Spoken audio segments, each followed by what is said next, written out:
안녕하세요. 크립토TV입니다. 오늘은 두 명의 억만장자이자 암호화폐 비관론자들을 소개해 드릴 텐데요. 둘 다 코인을 싫어했지만 최근 행보가 엇갈리고 있어서 한번 소개해 드려 보겠습니다. 오늘은 평소와 다르게 나쁜 뉴스부터 한번 소개를 해 드려 보겠습니다. 흔히들 코인의 적을 SEC라고 하는데요. SEC 말고도 규제 기관들 적이 정말 많습니다. 게다가 코인 가격까지 재미가 없으니까 이제 스멀스멀 비관론이 다시 올라오고 있는데 그 중에 몇 개만 한번 소개를 해드리면요. 일단 SEC보다 흔히들 낮다고 평가받는 CFTC에서조차 디파이 업체 세 곳에 벌금을 매기고 고소를 해버렸습니다. 그럼 이 세 곳이 어딘가 한번 알아봤더니 일단 제로엑스, 그리고 디파이 옵션 프로토콜 오핀, 그리고 탈중앙화 파생상품 거래소 데리엑스였다고 합니다. 이들의 죄목을 알아보니 불법적으로 디지털 자산 레버리지 및 마진 거래를 제공을 하셨습니다. 그래서 고소를 해버렸고요. 특히나 데리엑스나 오핀의 경우 이러저러한 것들을 등록하지 않았었고 고객 식별 시스템도 적용하지 않았다. 이렇게 CFTC가 주장을 하고 있습니다. 그러면 벌금은 얼마를 매겼냐 봤더니 얼마 생각보다 많지 않습니다. 오핀의 경우 25만 달러, 제로엑스 20만 달러, 데리덱스 10만 달러. 벌금보다는요, 사실 이 행동 때문에 규제를 했다고 보시면 될 것 같은데요. 상품거래법 및 CFTC 규정 위반에 해당하는 서비스 제공을 중단하세요. 이렇게. 그러니까 벌금보다는요, 디파이 서비스 하지 말아라가 초점인 거죠. 그리고 또 다른 뉴스를 소개해드리면, 국제증권감독기구에서 디파이 단속 시동, 글로벌 규제안 마련 제한. 지금 디파이가 또 나왔습니다. 디파이가 왜 이렇게 규제 기관들이 싫어하는 걸까요? 아시겠지만요, 디파이는 은행과 밥줄이 정확하게 겹칩니다. 그래서 정말 디파이 코인은 투자하기가 어려운데요. 비록 최근에 로빈후드의 지갑을 열어보니까 이제 알트코인 투자한 게 나왔었는데 그 안에 유니스왑이나 컴파운드나 이런 디파이 코인들이 많이 포함이 돼 있었죠. 근데 그럼에도 불구하고 디파이는 거의 리플과 버금갈 정도로 공공의 적이기 때문에 투자하기 어렵다. 다시 한번 말씀을 드립니다. 아무튼 이 국제증권위원회에서 뭐라고 했는지 살펴보니까 130여 개국의 회원국들아 한번 들어보세요. 단체로 규제 방안을 마련하겠다, 제안한다 이런 얘기인 거죠. 그 이유를 들어보면 디파이는 쉽게 조작될 우려가 있고 법적 의무를 책임질 수 있는 사람이 없다는 점에서 회의적이다, 위험하다고 얘기를 하는 겁니다. 왜냐면요, 은행의 경우는 보통 홍길동이라는 사람이 직장이 어디에 있고 자산이 얼마나 있고 신용 점수가 몇 점인지 판단을 하고 대출을 하든 예금을 하든 할 텐데 디파이는 그런 게 필요 없습니다. 그냥 코인을 담보로 이자를 제공하든 대출을 하든 그 사람이 누구인가는 전혀 상관이 없기 때문에 이들 입장에선 법정 의무를 책임질 수 있는 사람이 없다. 사실 이것 때문에 규제기관이 싫어하는 거죠. 비트코인 고소를 할 수가 없습니다. 누가 만들었는지도 모르니까요. 그래서 디파이를 그렇게 못 살게 군다. 특히나 보세요, 여러분. FTX나 테라루나 위험한 거 보셨죠? 그나마도 있었던 거 자금 세탁에 다 활용되고 있었습니다. 그러므로 디파이는 하지 마세요. 이런 식으로 규제 기관들이 아직도 여전히 규제를 하려고 달려들고 있습니다. 또 하나의 기사가 있는데요. 영국의 FCA에서 10월 8일부터 레퍼럴 금지, 마케팅 규제 시행. 근데요, 요거는 개인적으로 조금 바람직하다, 결이 다르다, 이런 것들이랑요. 저는 그렇게 생각을 하거든요. 왜냐면, 비록 산업에 타격은 주겠지만, 맞는 방향인 건 확실한 것 같아요. 제 생각엔. 영국이 조금 이런 제도는 선진적이지 않나 생각이 드는데요. 그 이유가 뭐냐면요. 레퍼럴이라 함은 인플루언서들이 이제 자기의 코드명을 넣어서 일반 국민들이 이제 그 거래소에 선물 거래소 이런 위험한 데 들어가서 사고 파는 수수료를 인플루언서가 가져가는 구조잖아요. 근데 생각해 보세요. 100명이 투자하면 거기에서 얼마나 사람들이 돈을 벌까요? 한두 명이나 벌지 나머지들은 한두 번 딸 수는 있겠지만 결국 다 잃는 게 그런 암호화폐 선물 거래소 단타 치는 시장일 텐데 이런 걸 장려를 하면 될까요? 저는 안 된다고 보고요. 저희도 정말 광고 정말 많이 들어오는데 다 거절을 하고 있는 이유가요. 광고 선택 기준이 부모님, 친척, 지인들에게 권할 수 있느냐?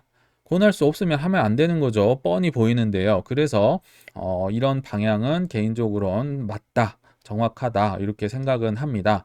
아무튼 이렇게 규제 환경도 어려워지고 있는 판국에 억만장자의 경고까지 나오고 있습니다. 정확히는 최근의 뉴스에서는 이제 쿠퍼맨이라는 억만장자가 경기 침체가 온다 계속 주장을 하고 있는데요. 이분의 예전 주장까지 한번 제가 조명을 해 봤더니 역시나 코인 회의론자였고요. 코인은 쓰레기라고까지 얘기를 하셨더라고요. 한번 이제 소개를 해드리면 9월 8일자 기사에서는 쿠퍼맨이 경기 침체 온다, 증시도 정체될 거다 이렇게 얘기를 하는데요. 딱 한마디로 요약을 하면 왜 이럴 것 같냐? 공격적인 연준의 금리 인상이었죠. 긴축 혹은 유가 급등 때문에 미국 경제는 침체로 갈 것이다. 이렇게 얘기를 하네요. 실제로 이분은 유가 급등을 예상을 해서 지금도 에너지 기업에 꽤나 많이 투자를 하고 있는 것으로 드러났습니다. 근데 그럼 이분이 과거에는 어떤 발언을 했을까 궁금하더라고요. 그래서 한 1년 한 3개월 전 거를 찾아보니까 미국 증시 당분간 강세장으로 못 돌아가. 뭐 강세장으로 못 돌아가 수준이 아니고요. 한 40% S&P 500 기준으로 빠진다. 이렇게까지 혹평을 했었습니다. 이유는 똑같습니다. 최근 기사와 컨트롤 C, 컨트롤 V입니다. 공격적인 금리 인상과 국제 유가 상승을 빌미로 침체에 올 것이다. 그러면서 작년 6월에 예상을 했던 게 올해는 아니더라도 내년에 미국이 경기 침체에 빠질 수 있을 것이다. 내년이라 하면 올해인 거죠. 23년. 근데 어떻게 됐나요? 23년에 정말 유례없는 미국 증시 폭등이 와서 전고점을 위협하고 있잖아요.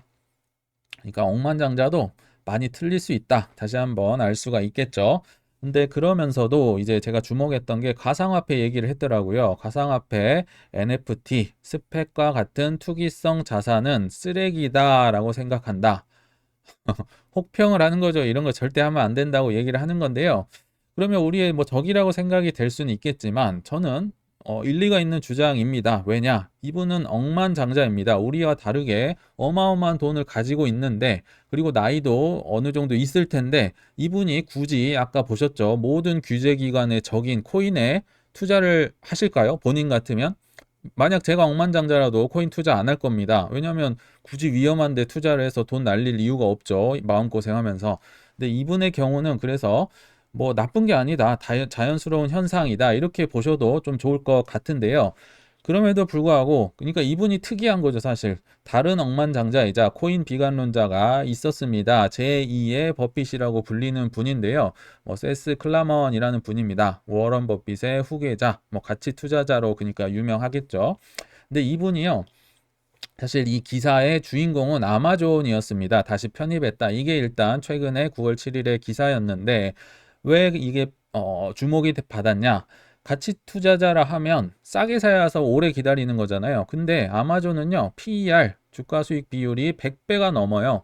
보통 우리 경영경제 때 배우는 건 PER이 10배만 돼도 비싸다 이렇게 배우는데 100배가 넘는 아마존 주식을 예전에 싹 다 팔았다가 다시 꽤나 많이 매수를 했다는 겁니다. 그래서 주목을 받고 있었던 거고요. 또 하나, 뭐, 아마존에 이어서 또 하나 특이했던 게 비트코인 회의론자였습니다. 이분도. 그리고 지금도 회의론자 같아요. 제가 볼 때는. 근데, 암호화폐 거래소 주식 비중을 더 늘려서 전형적인 가치 투자 스타일과는 다르다. 이것도 특이해서 기사가 난 거예요. 그러니까 이렇게 큰 자산을 굴리는 분들은 매 분기마다 SEC에 보고를 해야 되잖아요. 그래서 2분기 이제 보고 자료에 의해서 이런 것들이 나왔다 보시면 되겠고요. 그러면 코인베이스를 얼마나 샀나 봤더니 일단 언제 샀냐? 작년 4분기부터 담았다고 합니다. 근데 아시겠지만 작년 4분기에 무슨 일이 있었나요? 테라 루나에 이어서 FTX 사태가 11월에 터졌었습니다. 작년에요. 보통 웬만한 믿음을 갖고 있는 분도 그런 폭락장에 코인베이스 사기 쉽지 않았을 텐데요. 웬일인걸 이분은 4분기 저점부터 담기 시작했다. 그래서 올해 2분기에는 더 많이 1% 가까이 담아서 포트폴리오 비중을 1.51%로 꽤나 끌어올렸다는 겁니다. 그리고 이분이 들고 있는 이 바우포스트랑 그룹은요. 7조가 넘는 주식을 굴리는데요. 그렇게 많은 종목에 투자를 하지는 않는다고 합니다. 근데 그 중에서 16번째 한 뭐 천억 조금 넘는 것 같네요. 이런 회의론자가 이렇게 많이 담았다는 게 이제 새삼 회자가 되고 있는 거고요. 그러니까 사람들이 물어봤겠죠. 궁금하겠죠. 왜 코인베이스 사셨습니까? 했더니 이 클라먼이 대답을 하기로 현금을 정말 많이 코인베이스가 들고 있더라고요. 이거를 한번 해보면 한 6조, 7조 되겠네요. 현금 정말 많이 들고 있고 부채는 그것보다 작다, 적다. 그리고 스마트한 일을 하고 있고 현금 흐름이 긍정적이다. 캐시플로우도 계속 돈 잘 벌 것 같은데 이런 얘기를 하는 거고요. 스마트한 일은 이제 뒤에서 한번 소개를 해드려 보겠습니다. 근데 이분도 제가 과거에 어떤 발언을 했나 1년 한 3개월 전 걸 찾아보니까요. 역시나 코인은 아무도 소유할 필요가 없다. 코인 사지 말라는 거죠. 그리고 블록체인의 요점을 잘 모르겠다. 블록체인 왜 하는지를 모르겠다는 겁니다. 그리고 많은 이들이 코인 투자로 눈물을 흘리게 될 것이다 하면서 작년 6월에 금을 사세요 했던 분입니다. 이렇게 혹평을 했던 분이 코인베이스를 계속 담기 시작하니까 놀라운 거죠. 그러면 이 제2의 버핏이 말하는 스마트하게 일하기 때문에 투자를 했다고 했잖아요. 그 코인베이스의 행보를 제가 이제 소개를 해드려 볼게요. 좋은 뉴스 한번 소개를 해드릴 텐데 딱 하나만 코인베이스의 뭐 야욕이라고 할까요? 긍정적인 걸 딱 하나만 말씀을 드리면 저는 이 기사가 아닌가 싶습니다. 그렇게까지 뭐 회자되고 있진 않지만 코인베이스가 서클 그리고 대표적 디파이 프로젝트 아베와 더불어서 토크나 자산 연합군을 구축했다. 저는 이게 정말 엄청난 뉴스라는 생각이 들더라고요. 이게 뭐냐면요. STO라고 다들 들어보셨죠? 실물 자산, 부동산이나 미술품이나 뭐 음악이나 이런 거를 토큰화해서 이제 요거를 은행이나 증권사들이 지금 한국에서도 다 준비를 하고 있잖아요. 이 시장 규모가 너무 크기 때문에 이제 선점을 하자는 차원에서 코인베이스가 이제 블랙락을 등에 입은 서클과 더불어서 연합군을 구축하고 있다. 그러니까 은행과 증권사와 피 튀기는 경쟁을 하는 거죠. 이 규모가 얼마나 크냐? 조 달러 단위의 자산을 온체인으로 가져오는 것이 목표다. 조 원도 아니고요. 조 달러입니다. 수천 조 원에 해당하는 자산, 이 시장이라는 거죠. 그래서 코인베이스가 야심차게 지금 뚫고 들어가는 겁니다. 은행과 증권사들과 경쟁하기 위해서요. 그러면서 그들이 주장하는 우리의 장점은 뭐냐? 전통 시스템에 비해 효율적이고 비용 절감되고 투명성 제고다. 당연히 토큰은 코인입니다. 리플 생각하시면 아시겠지만 싸고 빠르죠. 그렇기 때문에 구닥다리 전통 시스템보다 훨씬 좋다. 장점이 있다는 거고요. 그 외에도 코인베이스의 장점은 많습니다. 제가 몇 가지만 행보를 소개해드리면 기관 대상 암호화폐 대출 서비스를 이미 출시를 했습니다. 사실 SEC에서 21년도에 개인들 대상 대출 서비스는 코인베이스 거를 이제 거절을 해버렸죠. 너 그거 하지 마. 위험하니까. 근데 기관들을 대상으로는요. SEC가 그렇게까지 보호할 필요가 없습니다. 기관들은 다들 선수들이잖아요. 뭐 개미들이야 보호를 할 수 있다 치더라도. 그래서 요거 뭐 대출 서비스 출시를 벌써 했고요. 또 미 규제 기관으로부터 코인베이스가 선물 거래 중개사 자격 승인했죠. 이 규제 기관은 CFTC를 얘기하는 겁니다. 그러니까 선물도 할 수 있게 됐죠. 그것도 이제 CFTC와 관계가 뭐 그렇게 나쁘지 않겠구나. 뭐 유출을 할 수가 있겠죠. 그리고 또 하나, 코인베이스 내 USDC 보유 고객, 지금 서클인 거죠. 100만 명이다. 코인 시장에서는 USDC가 현금이라고 보시면 되겠죠. 근데 이 현금을 들고 있는 보유 고객만 100만 명이다. 이 100만 명을 가지고 어떻게 할까요? 여기 STO, 여기 자산 토큰화, 여기에서도 사고 팔 수 있는 거고, 대출 서비스도 시킬 수 있는 거고, 물론 코인도 살 수 있겠죠. 그리고 선물도 할 수 있는 거고, 여기에는 안 나왔지만 스테이킹도 할 수 있는 거고, 고객도 많이 확보를 하고 있고 이런 시장에 다 스물스물 진출을 하고 있기 때문에 코인베이스의 미래가 기대가 된다는 거죠. 제2의 버핏님 말에 따르면요. 저도 그래서 많이 샀다고 예전에 정말 많이 말씀을 드렸죠. 근데 이건 뭐 개인적인 거지만 한 100달러 근처에서 조금 팔았습니다. 그 이유는 웬만하면 안 팔려 했는데 아크 인베스트먼트의 돈나무 언니까지도 파셨더라고요. 그래서 100달러 근처에서 꽤나 팔고 조금만 들고 있다. 그렇게 생각을 해주시면 될 것 같고요. 아무튼 이 기세가 무섭죠. 뭐 비록 코인 가격은 무섭지 않지만요. 그러니까 BIS, 그러니까 중앙은행들의 중앙은행인 BIS에서 불과 1년 전만 하더라도 뭐 디파이는 정말 위험하다, 테라루나 봤냐, 그리고 LTV 300%가 말이 되냐. LTV가 뭐냐면요, 담보 인정 비율인데요. 코인을 담보로 또 코인을 빌리고 그 담보한 코인을 담보로 또 코인을 빌리고 이러다가 테라루나가 망한 거 여러 이제 디파이 업체들이 망한 거잖아요. 그런 걸 이제 BIS가 물고 늘어지면서 1년 전에는 디파이는 없어져야 된다. LTV 300%가 말이 되냐? 이렇게까지 얘기를 했었는데 지금 어떻게 바뀌었는지 많이 여러분들 보고 계십니다. 8월 22일에는 암호화폐 전면 금지보단 규제가 적절하다. 굉장히 IMF와 더불어 소프트해졌죠. 그리고 9월 8일 기사로는 디파이가 암호화폐에만 국한될 가능성이 높다. 더 정확하게 말씀을 드리면요. 디파이 업체들아, 제발 암호화폐에서만 국한해 주세요.